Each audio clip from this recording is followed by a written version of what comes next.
This is the Dive Into Discovery podcast, where curiosity meets insight, and every conversation uncovers a new layer of understanding.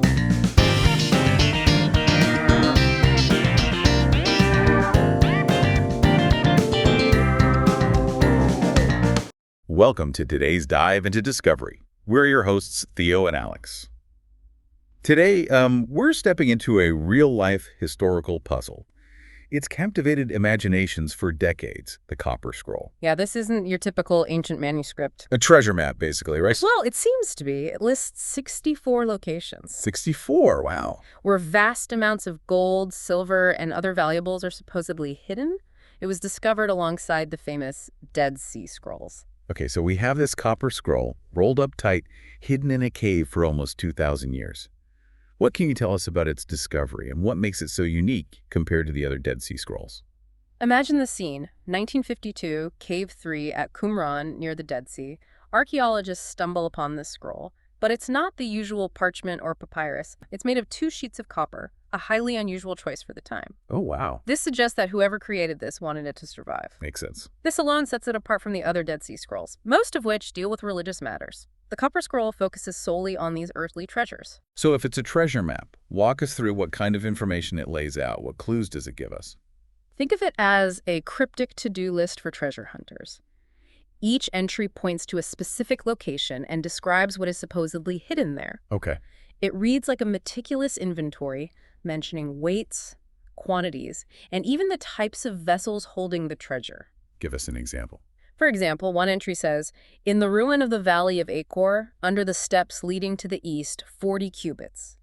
A chest of silver and its vessels, a weight of 17 talents. Those are incredibly specific instructions. With details like that, you'd think someone would have found something by now. Have there been any serious attempts to follow this map? Oh, absolutely. Numerous expeditions have tried their luck over the years. Starting when? Starting in the 1950s and 60s, archaeologists meticulously followed the scroll's instructions, scouring Qumran and the surrounding areas. But they came up empty-handed. More recently, teams have utilized modern technology like satellite imaging and ground-penetrating radar, hoping for a breakthrough. But the treasure, if it ever existed, remains elusive. This lack of success is where the mystery truly deepens.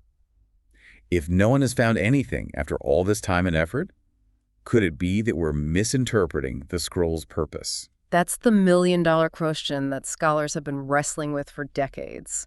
Some believe the Copper Scroll isn't a literal treasure map at all, but rather something symbolic or allegorical. Okay. The sheer volume of gold and silver described seems almost impossible.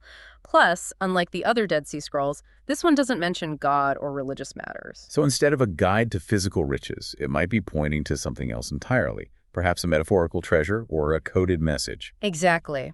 There are several theories about this. Some believe it might be a literary experiment, a work of fiction from that time period. Others suggest it could be a ritual document. A ritual document. For a secretive sect, using coded language only they would understand. There's even a theory that it was intentionally created to deceive enemies, leading them on a wild goose chase while protecting the real treasure or secrets. Okay, so we have these arguments against a literal treasure, but let's flip the coin for a moment. What evidence supports the idea that the Copper Scroll is a genuine treasure map? What makes researchers cling to that possibility? Well, the level of detail in the scroll is astonishing. It's not just vague descriptions. It reads like a meticulously recorded inventory, which lends a certain air of authenticity to it. Plus, the language used, a form of Hebrew called Mennaic Hebrew, aligns with other texts from the Second Temple period, making it unlikely to be a much later forgery. And let's not forget, historical accounts do mention hidden temple treasures. What if this scroll holds the key to uncovering those lost riches? That brings up another crucial question. Who could have created this scroll in the first place? Who had the means and the motive to document such vast wealth? There are a few prime suspects. The most obvious candidates are the Jewish temple priests. Imagine them, facing the imminent destruction of the Second Temple by the Romans in 70 CE, deciding to meticulously catalog and hide their wealth for safekeeping. It makes you wonder what kinds of treasures they deemed important enough to protect and what their hopes were for their eventual recovery. Was it purely about the monetary value, or did these items hold a deeper cultural or religious significance? Absolutely, and the scroll's silence on religious matters adds another layer of intrigue. Oh, yeah? Were they intentionally keeping the true nature of the treasure a secret? Perhaps for fear of it being misused or misunderstood? We've talked about the temple priests, but weren't the Essenes, the group often associated with the Dead Sea Scrolls, another possibility? They are, but their ascetic lifestyle, their emphasis on communal living and simple existence, seems to clash with the idea of them amassing and hiding vast fortunes. If they were the creators, it challenges our understanding of their beliefs and practices. Did they view this wealth differently? Perhaps as a resource for a future they envisioned? That's a fascinating point. It forces us to consider the diverse ways wealth might have been perceived and valued in those tumultuous times. And there's one more group we haven't considered yet, right? The Jewish rebels fighting against Roman rule. Precisely. Imagine the strategic advantage of hidden caches of treasure to fund their resistance efforts. Could this scroll be a testament to their struggle, a map to the resources that fueled their fight for freedom? It's a tantalizing possibility.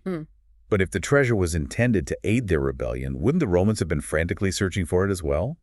And if they found it, wouldn't they have destroyed the scroll to cover their tracks? That's where the theories about the scroll's symbolism and potential for deception come back into play.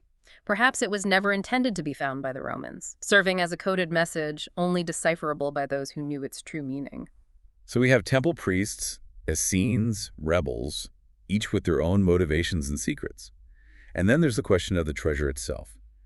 If it was real, what happened to it? Was it looted long ago, leaving only this enigmatic map behind? Or is it still out there waiting to be discovered? And if it is out there, how do we reconcile the vast quantities described in the scroll with the fact that nothing has been found so far? Perhaps the scroll exaggerates the amounts, using symbolic numbers with a meaning we haven't yet deciphered.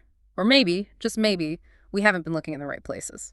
It seems like the Copper Scroll is determined to keep its secrets for now.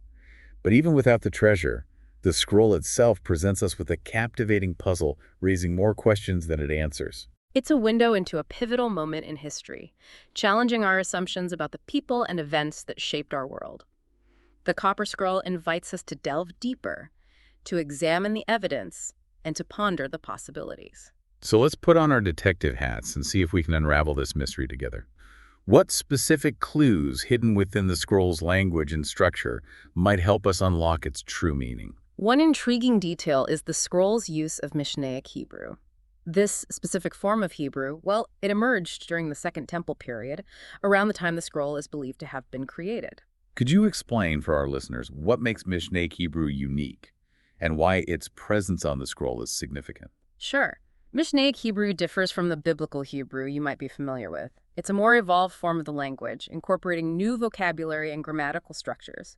They reflect the changing society of the time. Finding it on the Copper Scroll supports its authenticity, suggesting it was likely written during the Second Temple period rather than being a later fabrication. That's a valuable clue. It helps us narrow down the time frame and potentially the groups who could have created it. Now, we've talked about the general content of the scroll, but are there any specific entries or descriptions that stand out to you as particularly revealing or puzzling? There are several, actually. Some entries mention locations that are quite well known, Like Jericho. like Jericho and the Jordan Valley, while others refer to places that are far more obscure or even lost to history. This discrepancy raises questions about the creator's intentions. Were they deliberately mixing real locations with fictional ones To what end? to throw off potential treasure seekers? That's an interesting point. It adds another layer of complexity to the puzzle. And you mentioned earlier that some entries describe the treasures in great detail, even listing the types of vessels they were kept in. Could these details offer any further insights into the creators or the nature of the treasure itself? Absolutely. For example, several entries mention talents, a unit of weight used in ancient times. Knowing the weight of these treasures allows us to estimate their potential value, which is staggering. We're talking about tons of gold and silver, far more than any single group at the time could realistically possess. That does seem implausible, doesn't it? It lends credence to the theory that the scroll might not be a literal inventory after all. Perhaps these large quantities are meant to be understood symbolically, representing something other than material wealth. Exactly. It's a reminder that we need to be careful about imposing our modern perspectives on the past.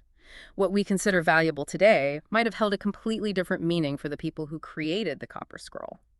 So if we step back from the literal treasure hunt for a moment, what broader historical insights can we glean from the Copper Scroll, even if we never find the riches it describes? The scroll offers us a glimpse into the tumultuous world of Judea during the Second Temple period, a time of intense religious and political upheaval.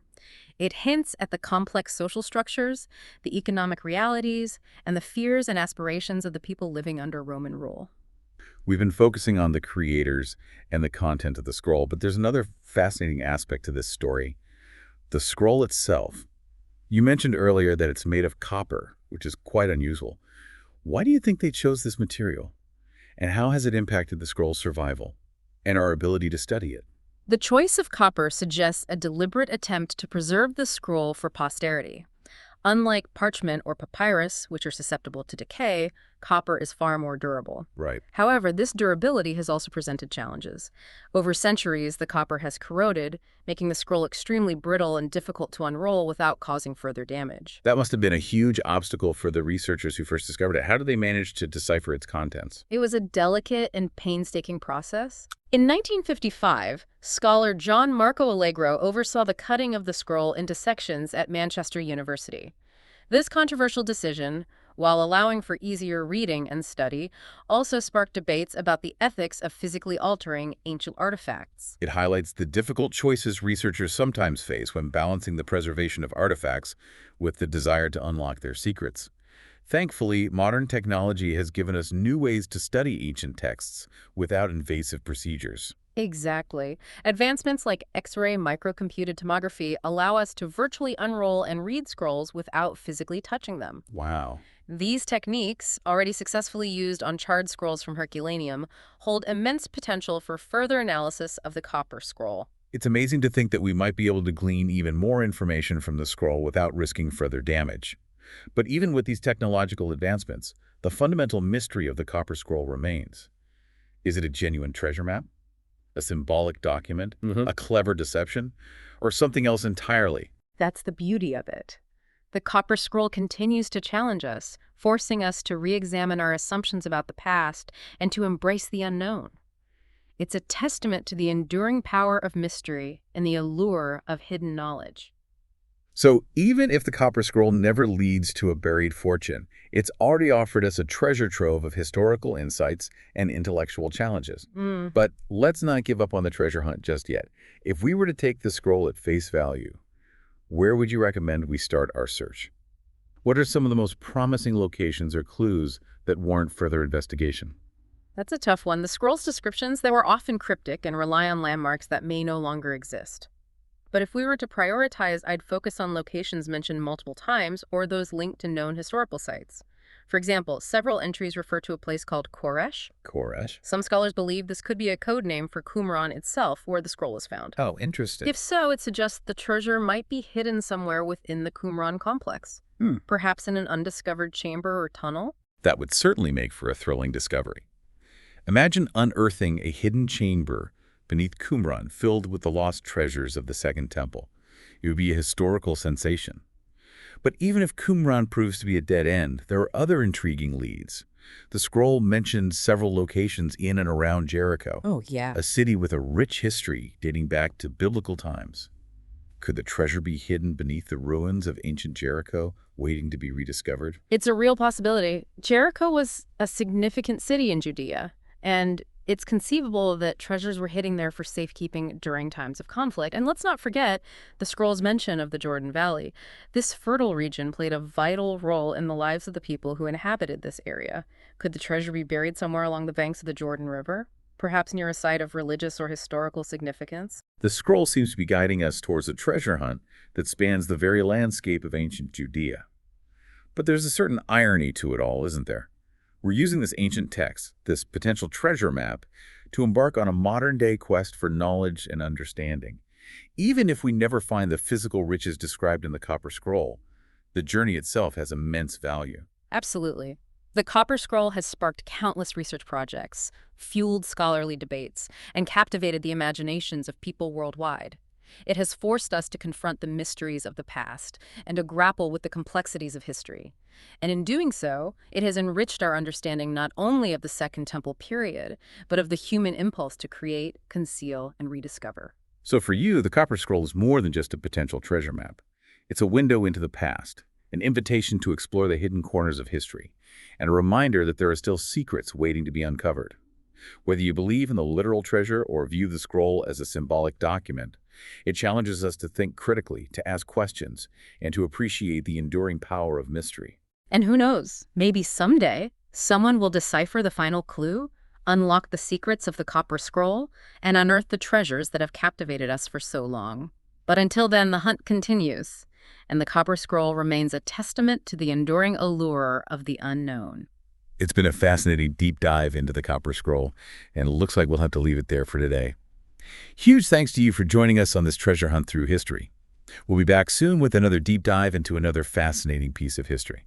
Until then, keep exploring and keep those imaginations fired up. What did you think of this week's episode?